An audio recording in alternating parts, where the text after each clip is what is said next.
My mind is not my brain. Yeah, I know I sound a little crazy.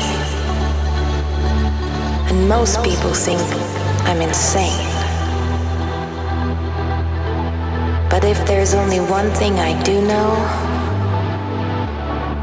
I'm just trying to get out of my mind at this point. Should I let them own me with chemicals? The system is so perpetual.